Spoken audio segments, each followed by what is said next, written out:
मोहित शर्मा किस तरीके से देख रहे हैं? राहुल गांधी को जो है धमकी मिली है, ये कहा गया कि जो राहुल गांधी की जुबान काट कर लाएगा उसको 11 लाख रुपए का इनाम मिलेगा। देखिए, आपको एक बात बता दूं, भाजपा में जो जितना लुच्चा है वो उतना उच्चा है। यानी जो जितना बड़ा जहर घोलेगा उसको उतनी बड़ी पार्टी से टिकट दी जाएगी, ये बात मैं आपको बता दूं।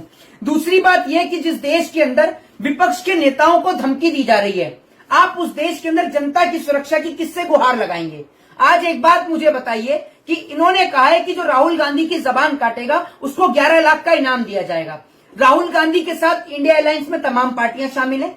उत्तर प्रदेश में अखिलेश यादव शामिल है। जिस जनता ने इन्हें हराने का काम उत्तर प्रदेश की अयोध्या में किया, यानी उस जनता को भी कह रहे हैं।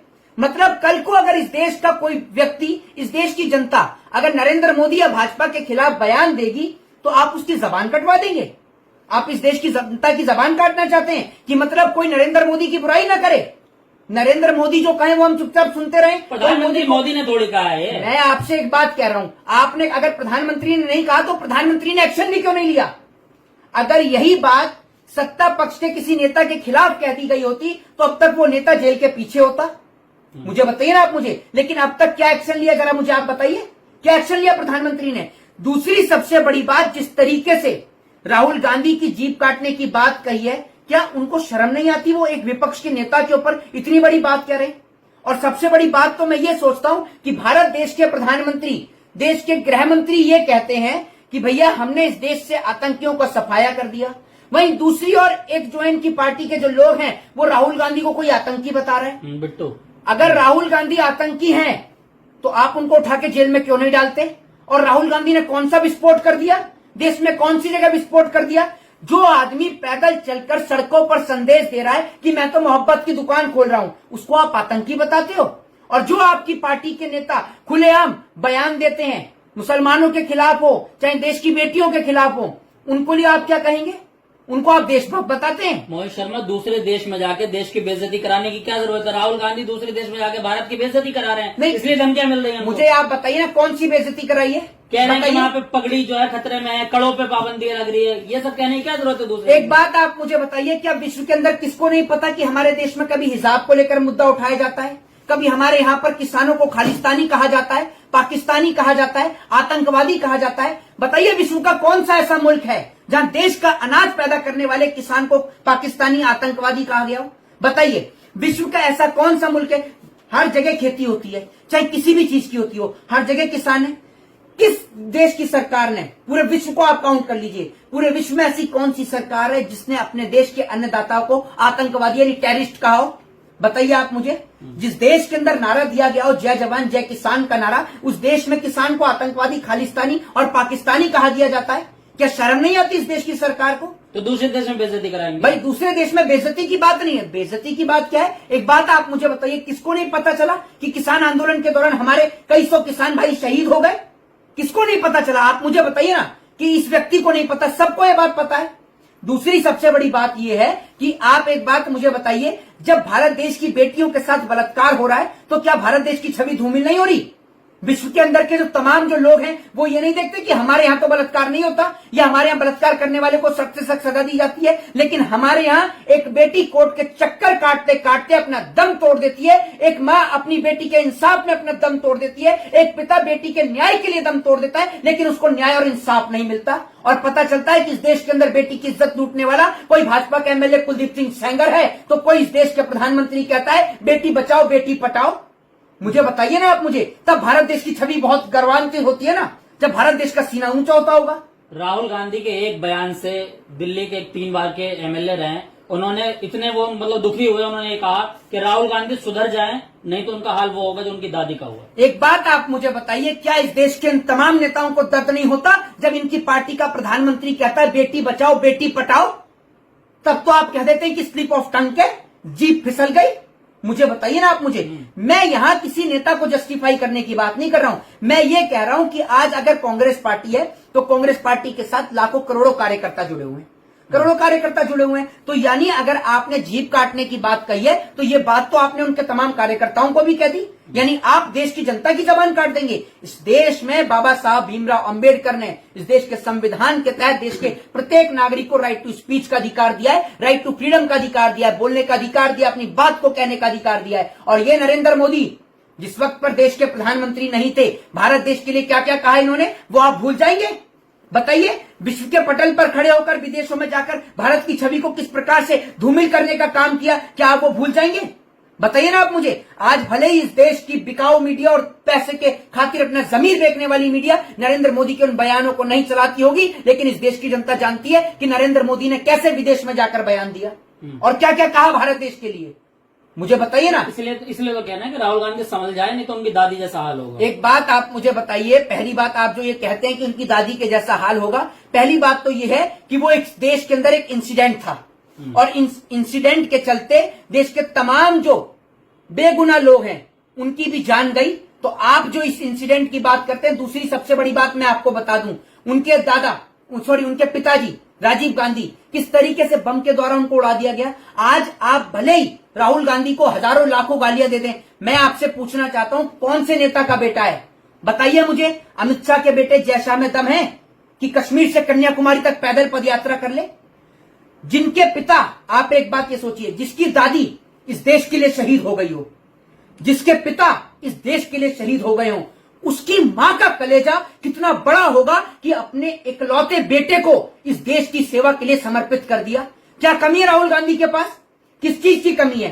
पैसे से लेकर हर चीज, संपत्ति, प्रॉपर्टी, पैसा, सब कुछ राहुल गांधी के पास है। क्या जरूरत थी राजनीति में आने के लिए? और जिस मां को यह पता हो कि जिस राजनीति के चलते उसने अपने पति को खो दिया, जिसने अपनी सास को खो दिया, उसने अपने इकलौते बेटे को राजनीति में उतारा, अपनी बेटी को राजनीति में उतारा, कि जिस प्रकार से मेरे पति ने इस देश के लिए सेवा करी, आप भी उस तरीके से इस देश की सेवा करिए। आप एक बात मुझे बताइए कि जिस तरीके से ये लोग आज राहुल गांधी को गाली दे देते हैं, है किसी बीजेपी के नेता के अंदर दम कि अपने बेटे को, मैं तो कहता हूं अमित शाह अपने बेटे जय शाह को राजनीति में लाके खड़ा करके दिखाए ना, जरा कर तो दिखाएं कश्मीर से कन्याकुमारी तक की यात्रा।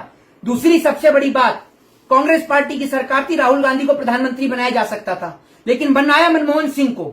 ठीक है, आज बहुत आसान होता है कि यह कहना कि कांग्रेस पार्टी में परिवारवाद है, लेकिन क्या आप यह देखना भूल गए कि किस तरीके से अमित शाह ने अपने बेटे जय शाह को बिना क्रिकेट कभी खिलाए उसको बीसीसीआई में भर्ती करा दिया?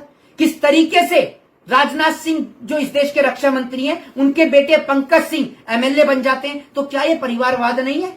किस तरीके से अनुराग ठाकुर, उनके पिताजी प्रेम कुमार धूमिल, वो राजनीति में, उनका बेटा राजनीति में आ जाता है? बताइए ना कैसे आ जाते हैं? तो उसके पीछे का सबसे बड़ा कारण है कि इस देश के अंदर परिवारवाद, लेकिन वो परिवारवाद किसी को नजर नहीं आता। जिस तरीके से विपक्ष के नेता हैं, लेकिन इस तरह की तमाम टिप्पणियां हो रही है, उस पर किसी भी तरीके से जो है भाजपा कुछ बोलने से बचती नजर आ रही है। असल में आपको मैं एक बात बता दूं, इस देश के अंदर राहुल गांधी को लेकर एक छवि क्रिएट की गई है कि राहुल गांधी जो है वो मुसलमानों के नेता हैं। राहुल गांधी की छवि को एक ऐसा रिप्रेजेंट किया गया है कि राहुल गांधी मुसलमान है, कांग्रेस पार्टी मुसलमान है। देश के तमाम लोगों से पूछना चाहता हूं, और जरा बताएं कमेंट बॉक्स में लिखकर कि ये जो राम मंदिर है, इस राम मंदिर का ताला किसने खोला?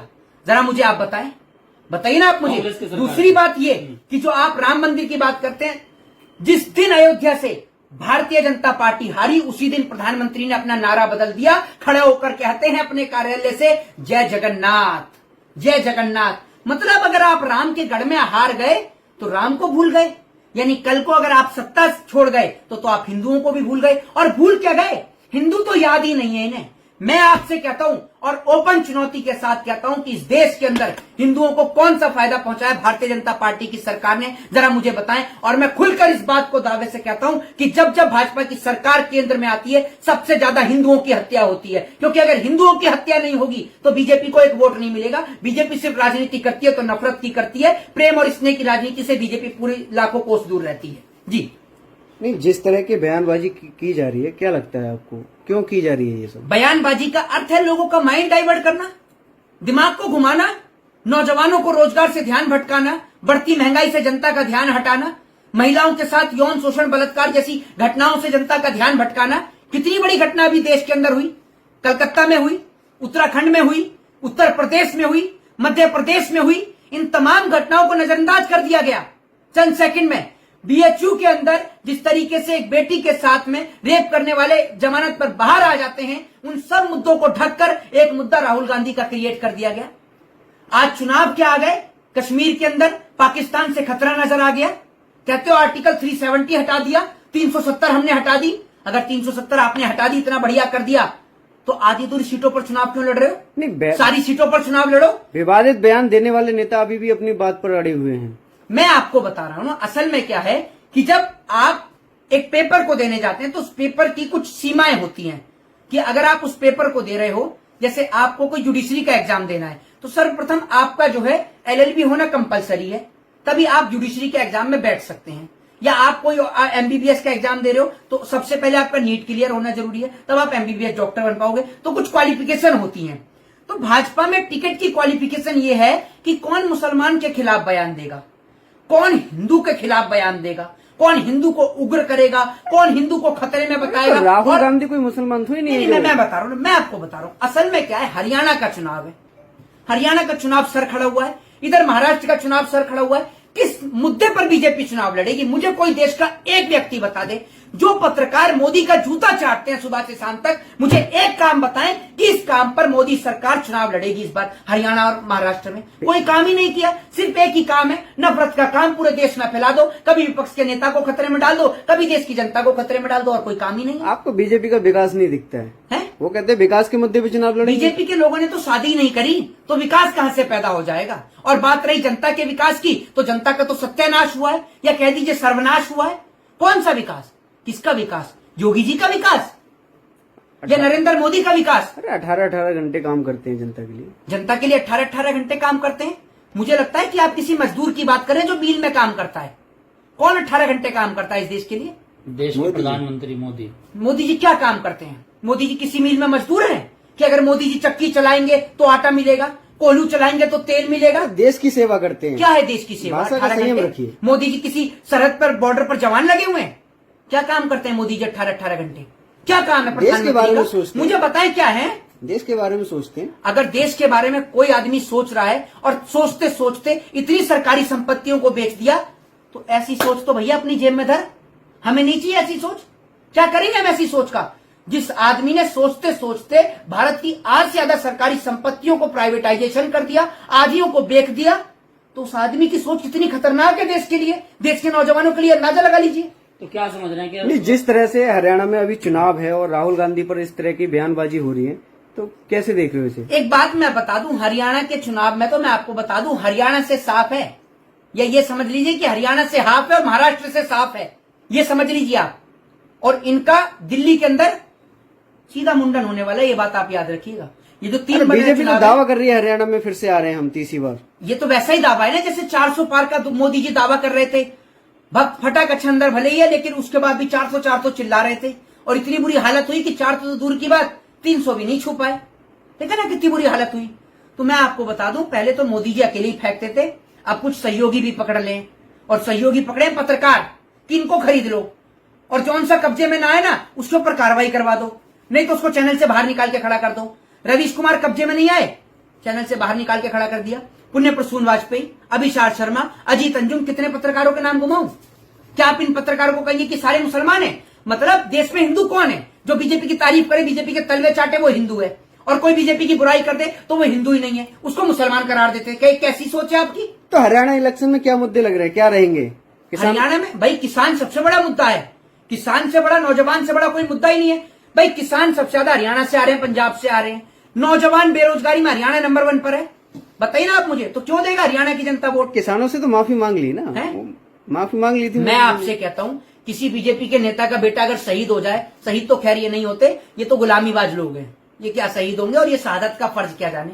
शहीद तो होता है किसान का बेटा, कभी सरहद पर, और कभी खुद किसान शहीद हो जाता है, आत्महत्या कर लेता है, उसका कर्जा ना माफ होने से। ये शहादत के बारे में नहीं जानते। का भी मुद्दा रहेगा क्या? बिल्कुल रहेगा, क्यों नहीं रहेगा।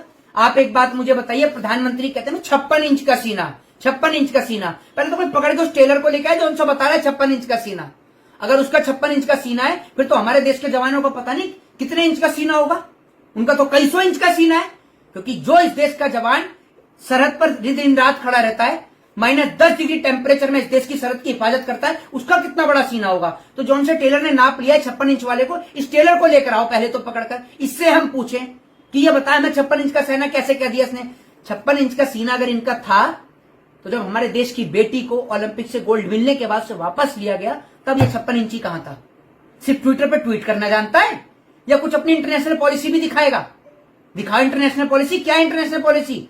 कितना विकास किया, कितने बाहर से इन्वेस्टर इंडिया में आ रहे हैं। उल्टा देश के लोग, आप उठाकर देखिए, लिस्टें निकाल कर देखिए, भारत से कितने तमाम बड़े बड़े उद्योगपति भारत को छोड़कर चले गए और कुछ लूट कर चले गए। अरे 2014 से पहले गर्त में था भारत। हाँ 2014 मोदी से जी ने पहले खुद कहा है। मैं वही तो बता रहा हूं, 2014 से पहले तो नरेंद्र मोदी खुद पीपल के पत्ते पहनते होंगे।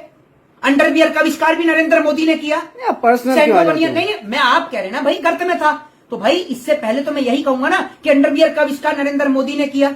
जो ये कहा जाता है कि भाप का इंजन जेम्स वॉट ने बनाया, तो हम तो कहेंगे नरेंद्र मोदी ने बनाया। जो पहली ट्रेन थी 1854 में मुंबई से ठाणे चली, वो 2014 में नरेंद्र मोदी ने मुंबई से ठाणे चलवाई। बताइए ना आप मुझे, बल्ब का आविष्कार नरेंद्र मोदी ने किया। ये तो बिना बात की बदनाम है। Thomas Alva Edison Narendra Modi ने बल्ब बनवाया 2014 में। इससे पहले हम सारे आदिवासी थे। ये जो एम्स, बड़े बड़े अस्पताल, आपको जो बैंकों का राष्ट्रीयकरण और जो तमाम जो चीजें हैं, ये सब नरेंद्र मोदी ने 2014 की बात ही तो करी है। और ये पत्रकार देखो कितना बड़ा हो गया। 14 में इसने पत्रकारिता करी और 14 में पत्रकारिता भी कर ली से। ये देखिए कितना बड़ा। आप भी काफी बड़े हो गए। नर्सरी से मैंने तो 14 से पहले पढ़ाई करी है। मैं तो मानता हूं कि 14 से पहले इस देश का विकास हुआ। जिस देश में योगदान रहा लाल बहादुर शास्त्री जैसे नेताओं का, पंडित नेहरू जैसे नेताओं का, मनमोहन सिंह जैसे नेताओं का, अटल बिहारी वाजपेयी जैसे नेताओं का। वो वाजपेयी जिन्होंने इस देश के लिए राजनीति को दरकिनार करते हुए उन्होंने कहा कि देश सर्वोपरि है, राजनीति बाद में है। वो अटल बिहारी वाजपेयी का योगदान पूरा देश याद रखता है। इन लोगों को क्या पता कि देश किस प्रकार से प्रगति करके गया। ये लोग तो बड़ा इजी इनके लिए कहना कि 14 के बाद देश में प्रोग्रेस हुई। नहीं तो आपको नहीं लगता कि राहुल गांधी ने विदेश में जाके छवि खराब की? हाँ, तो मोदी ने तो इस देश का नाम रोशन किया है ना। मणिपुर में बेटियों को निर्वस्त्र कर घुमा दिया गया, देश का नाम रोशन हुआ। कर्नाटक तक में किसानों को लेकर प्रदर्शन हो गया, देश का नाम रोशन हुआ। बेटी के साथ बलात्कार हो गया, देश का नाम रोशन हो रहा है ना। प्रधानमंत्री इंटरनेशनल पटल पर खड़े होते हैं, नेशनल पटल पर खड़े होकर बोल रहे हैं बेटी बचाओ बेटी पढ़ाओ, तो देश का नाम रोशन होता है। अरे वो जुबान फिसल जाती है। कहां कहां जबान फिसलती है इनकी, किसी की भी फिसल सकती है। टेलीप्रॉम्प्टर देख के भी जुबान फिसलती है। मैं तो इंटरव्यू दे रहा हूं, हमारी तो आज तक जबान नहीं फिसली, और वो भी बेटियों को लेकर जबान फिसलती है। जिस प्रकार की मानसिकता होगी वो पूरे देश के सामने प्रदर्शित करेंगे आप। जय हिंद, जय भारत, वंदे मातरम।